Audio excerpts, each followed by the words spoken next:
Assalamualaikum warahmatullahi wabarakatuh. Izinkan diri, nama saya Muhammad Hanif Saputra. Kami dari kelompok 5, sini ingin mempresentasikan progres ketiga kami mengenai proyek yang sedang kami rancang. Sebelumnya izin perkenalkan rekan-rekan saya, yaitu ada Alexander Laurentius, Ananda Fatmusna, Nabila Zahra, dan HM Rama. Oke, untuk penjelasan yang pertama akan dijelaskan oleh teman saya. Pada kesempatan kali ini saya akan menjelaskan mengenai proses konvolusi. Proses konvolusi bisa dilakukan pada citra RGB, citra biner, dan citra grayscale. Pada gambar di samping ini saya menggunakan citra grayscale. Untuk citranya itu citra aslinya 5x5 matriks berukuran 5x5 dengan kernel berukuran 3x3. Prosesnya itu bisa dilihat ada gambar kotak di citra asli.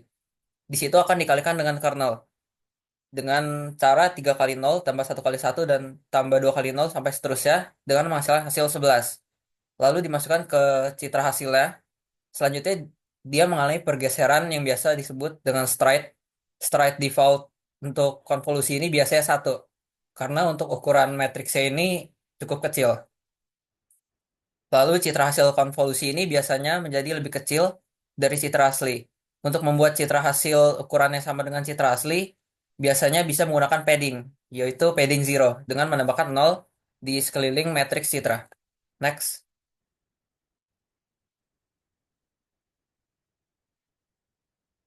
Berikut ada proses konvolusi yang terdiri dari input, convolution plus ReLU, pooling, convolution plus ReLU lagi, lalu pooling dan hasil akhirnya bisa seperti titik-titik. Untuk caranya bisa dijelaskan di slide selanjutnya. Next. Di sini ada input matrix yang berukuran 10x10 dengan menggunakan filter berukuran 3x3 sehingga menghasilkan konvolusinya berukuran 10x10 karena menggunakan zero padding. Lalu bisa ke arah activation function of ReLU. ReLU ini untuk mengubah nilai 0 yang pada convolution pertama nilai minus menjadi nilai 0. Contohnya ada minus 4,1 bisa menjadi 0. Selanjutnya ada average polling dengan stride 2 sehingga gambarnya akan menjadi 5x5. Average polling ini akan merata-ratakan sesuai warna yang diberikan pada activation function of ReLU. Selanjutnya akan diberikan filter lagi sesuai filter pada convolution pertama sehingga menghasilkan convolution kedua. Untuk di sini menggunakan zero padding lagi sehingga tidak menghilangkan data pada gambar, lalu akan mengalami relo lagi sehingga data yang minus akan berubah menjadi nol. Lalu akan mengalami konvolusi lagi dengan stride 1 sehingga output akhirnya berukuran matriks 4x4. Next. Untuk selanjutnya akan dijelaskan oleh teman saya.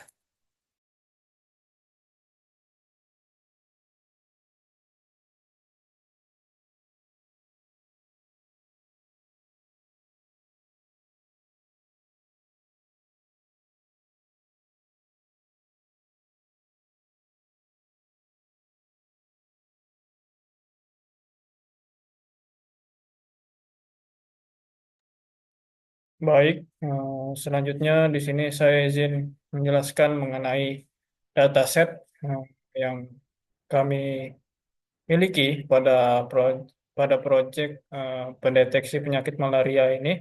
Di sini terdapat dataset sampel darah yang di mana terdiri dari dua dataset utama, yang di mana pada dataset pertama itu merupakan sampel darah yang terinfeksi parasit Plasmodium penyebab penyakit malaria, dan dataset yang kedua itu adalah dataset yang tidak terinfeksi.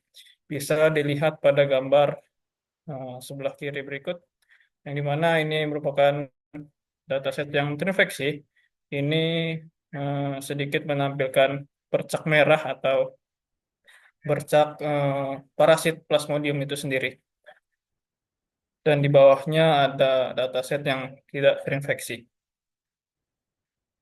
dataset masing-masing dataset itu berjumlah 27.600 yang dimana itu dataset terinfeksi dan tidak terinfeksi masing-masing itu berjumlah 13.800.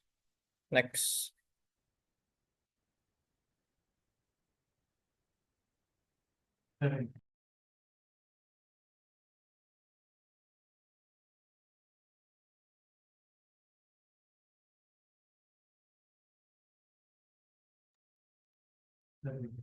Berikutnya di sini ada library dan fungsi yang kami gunakan, yaitu ada library CV2, OS, Glob, NumPy, TensorFlow, Tensor, TensorFlow Crush, Matplotlib, dan Scala. Yang dimana itu fungsinya di sini untuk menunjang segala eh, kebutuhan yang ada pada program kami.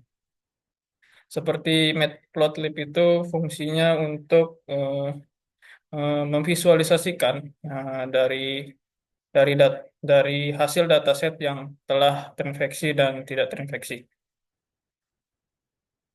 Dan TensorFlow itu sendiri itu digunakan untuk memodelkan dari model CNN itu sendiri.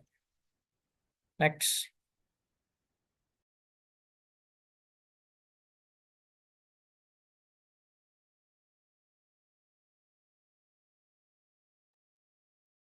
Oke, selanjutnya itu bagian mengidentifikasi dataset, yang di mana di sini terdapat kode.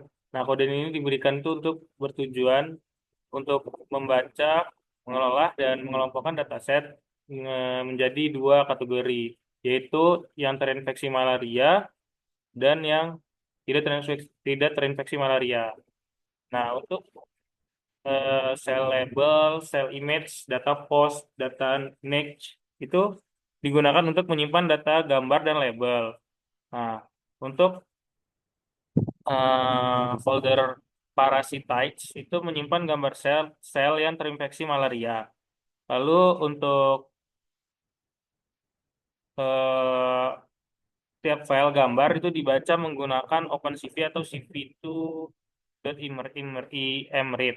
Lalu juga ukuran gambarnya itu menjadi 128 kali 128 supaya memastikan keseragaman ukuran. Lalu gambar itu dimasukkan ke dalam daftar cell image dan data post. Nah, terus label satu ditambahkan ke sel label dan yang menunjukkan bahwa gambar tersebut merupakan kategori terinfeksi. Sama dengan sebelumnya, untuk folder yang tidak terinfeksi itu labelnya diberikan adalah 0, yang menunjukkan kategorinya itu tidak terinfeksi. Jadi untuk kode yang ditujukan di gambar ini itu untuk mengidentifikasi dataset yang bertujuan untuk mengolah dataset dengan memisahkan gambar ke dalam dua kategori, yang terinfeksi dan tidak terinfeksi, terus mengubah ukurannya menjadi konsisten yaitu 128 kali 128, terus juga memberikan label biner untuk setiap gambar, satu untuk terinfeksi dan 0 untuk tidak terinfeksi, lalu menyimpan data gambar dalam array untuk digunakan dalam pelatihan model pembelajaran saraf tiruan.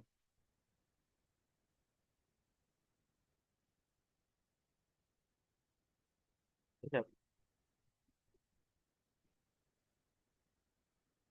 Baik, selanjutnya di sini terdapat visualisasi dari dataset yang terinfeksi, yang dimana gambar tersebut menunjukkan hasil visualisasi sel darah yang terinfeksi malaria dari dataset yang digunakan dalam proyek ini. Nah, proses visualisasi ini dilakukan dengan fungsi plotting cells data post, yang dimana data post ini merupakan dataset yang memuat gambar-gambar sel darah positif malaria. Dapat dilihat di sini yaitu gambar-gambar dari sel darah merah, yang dimana masing-masing kotak tersebut menunjukkan potongan gambar sel darah individu dengan resolusi tertentu, sesuai dengan dimensi input 128 dikali 128 pixel. Next.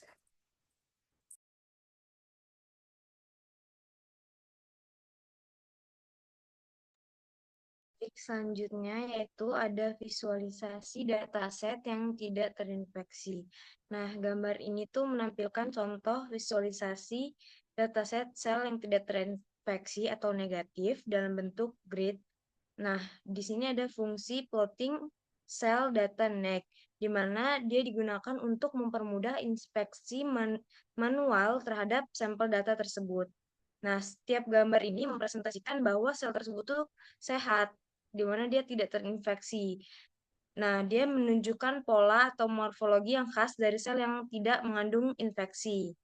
Nah, visualisasi ini bisa membantu memastikan kualitas dataset sebelum digunakan untuk analisis atau pelatihan model, seperti mengidentifikasi anomali atau kesalahan label. Next.